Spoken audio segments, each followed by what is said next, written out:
ఏంటి? Welcome to Shri Sitarama కుటీరం. So మా అమ్మ ఇవాళ కాటిక ఎలా నేయాలో నేర్పిస్తున్నారు. పురాతన కాలంలో మా అమ్మమ్మ వాళ్ళందరూ అలానే చేసేవారనమాట. హాయ్ అమ్మ, హాయ్ చెప్పు. హాయ్, చెప్పమ్మ ఎలా చేయాలో కాటిక చేయటం చెబుతా వినండి. ఒక పళ్ళెం కావాలి, ఇత్తడి తాంబాళం. దానికి మంచిగా క్లీన్గా తోముకోవాలి. అదైన తర్వాత దాన్ని అట్ట పెట్టుకొని కరక్కాయలు కావాలి. కరక్కాయలు మెత్తంగా పొడి కొట్టుకోవాలి. దూది ఒత్తులు చేసుకొని ఆ దూది పొడి అందులో పోసుకొని దాన్ని ఒత్తుల్లాగా చేసుకోవాలి, గట్టిగా మలిచేసి. తర్వాత ఆముదం కావాలి. ఓకే.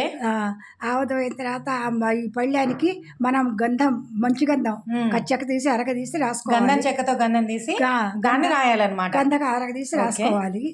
కింద 3 ఇటుక పిల్లలు పెట్టుకోవాలి. మనం తయారు చేసుకునేటప్పుడు 2 ఇటుక పొయ్యిలాగా తయారు చేసుకొని ఒక మూకుడు తీసుకొని ఆ మూకుట్లో ఆముదం వేసి ఆముదం దీన్ని అంటే ఇప్పుడు మట్టి ప్రమిదలో పెట్టద్దా? మూకుడులోనే పెట్టాలా దీపాన్ని? మూకుడు అంటే కొంచెం పెద్దగా ఉంటుంది కదా. అంటే మట్టి మూకుడే. ఓకే. అంటే మనం పెద్దది ఇప్పుడు దాంట్లో అన్ని నవధాన్యాలు వేసి చెట్లు పెడుతూ ఉంటాం కదా పెళ్లిళ్ళప్పుడు, వాటప్పుడు అలాంటి పెద్ద మూకుడు మనం పెళ్లిళ్ళకు తెచ్చుకుంటాం చూడు. Okay okay. అలాంటివి మూకుడు. దాంట్లో మనం ఆముదం వేసి ఆముదంలో తడిపిన 3 రోజులు తడిపించాలి. 3 రోజులు తడిపించాలి.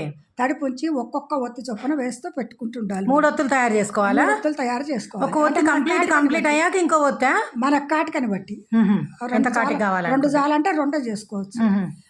నడిపి నానబెట్టి ఇంత వెడల్పు ఉండాలా ఒత్తి? మనకి ఇంత ఉండాలా?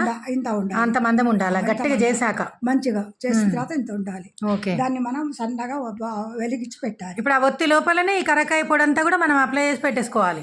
ఇప్పుడు ఒత్తిలో పోసి పెట్టుకోవాలి. 3 రోజులు అట్లనే నాననియాలి. 3 రోజులు నానబెట్టాలి. తర్వాత 3వ రోజు అందులో పెట్టి వెలిగించుకోవాలి. వెలిగించుకొని ఆ పళ్ళెం తనిపి పెడితే పళ్ళానికి మనకు మసి పడుతుంది. మసి పడితే ఆ మసిని మనం కొంచెం సేపు అవ్వగానే తీసి ఒక పేపర్ పెట్టుకొని పేపర్లోకి రాల్చుకోవాలి. మొత్తం మసి పట్టినటువంటి పొడి మన కాటిక అవుతుంది. తర్వాత ప్రాసెసింగ్ అయ్యాక మళ్ళీ ఒకసారి వస్తుంది. మళ్ళీ ఇంకోసారి వచ్చిన తర్వాత మళ్ళీ ఇంకో ఉంటేనేమో పెట్టాలి, లేకపోతే ఆపేసేయాలి. అంతటితోటి ఈ పొడిని మనం తీసుకొని తర్వాత ఒక ఆముదం వేసి మంచిగా ముందు గట్టిగా ఇట్లా కలుపుకొని ఉంచుకోవాలి.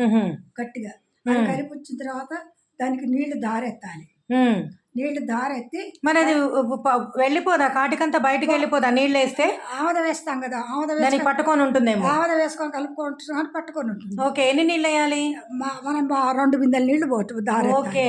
2 బిందెల నీళ్లు మంచిగా. ఎంత హైట్ నుంచి పోయాలి? ఇప్పుడు మామూలుగా కిందకు ఉందనుకో ఈ ఎత్తున పోయాలి. అంటే ఒక 2 ఫీట్స్ అంతే. 2 ఫీట్ల ఎత్తుగా మన కుర్చీ ఎత్తున చాలు. ఓకే. మన కుర్చీ ఎత్తుగా అయితే జారబోయాలి దాని మించి.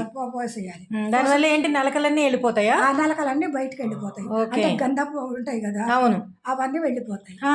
తర్వాత మళ్ళీ మనం దాంట్లో పచ్చకర్పూరం వేసి కొంచెం ఆముద కొద్దిగా, అది కూడా కొలత ప్రకారమా? పచ్చకర్పూరం ఎంతకెంత వేసుకోవాలి? కొంచెం ఆముద వేసి మనం ఇంత పొడి ఉంటుంది అనుకోండి, దానికి ఇంత 2 బిళ్ళలు పడతాయి. బిళ్ళలు ఉంటాయి. 2 బిళ్ళలు వేసుకోవచ్చు. మనం ఘాటును బట్టి వేసుకోవాలి. వేసుకుంటే దాన్ని నూరాలి. ముందు ఈ ఆముదం వేసి అదే తాంబాళంలో చెంబు తీసుకొని నూరేయాలి. నీళ్లు దారెత్తాక, దారెత్తిన తర్వాత మంచిగా నూరాలి.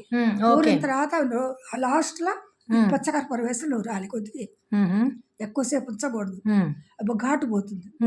అందుకని నూరిన తర్వాత తీసి మనం దాన్ని దాచిపెట్టుకోవాలి. ఓకే, సరే సరే, థ్యాంక్ యూ. అయితే నచ్చితే లైక్ చేయండి అని చెప్పు.